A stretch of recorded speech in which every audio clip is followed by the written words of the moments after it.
हो के मजबूर मुझे उसने बुलाया होगा। एक किस्सा है जब 1964 में आई फिल्म हकीकत के एक गाने की रिकॉर्डिंग मुंबई के तालदेव इलाके में मौजूद फेमस स्टूडियो में हो रही थी। चेतन आनंद साहब की फिल्म हकीकत हिंदुस्तान की पहली वॉर फिल्म थी।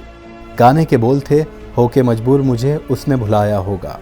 हो के मजबूर मुझे उसने बुलाया होगा। इस गाने को लिखा था कैफी आजमी साहब ने और मौसीकार थे मदन मोहन साहब। इसके बोल इतने जज्बाती थे कि गाने की रिहर्सल्स के वक्त ही रफ़ी साहब जज्बाती हो गए थे। रिकॉर्डिंग के वक्त मोहम्मद रफ़ी साहब के साथ मन्ना डे साहब, तलत महमूद साहब और भूपिंदर सिंह साहब मौजूद थे। रिकॉर्डिंग शुरू हुई और सब ने अपनी अपनी लाइनें गाना शुरू की। गाने के दौरान मोहम्मद रफ़ी साहब और ज़्यादा जज्बाती हो गए और गाते गाते रोने लगे।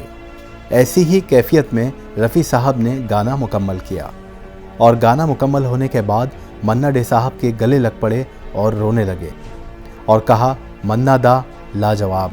और फिर मन्ना डे साहब भी रफ़ी साहब को देख जज्बाती हो गए और गले लगकर वो भी रोने लगे।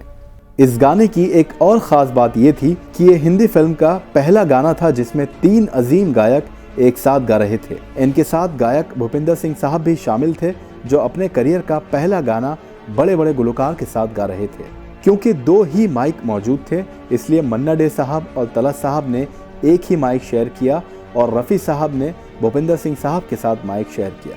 ये बात भी आपको हैरान करेगी कि रफ़ी साहब को स्टूल पर खड़े होकर ये गाना रिकॉर्ड करना पड़ा था, क्योंकि उनके साथ गा रहे भूपिंदर सिंह साहब थोड़े लंबे थे। गाना फिल्म में शामिल किया गया और बहुत मकबूल हुआ।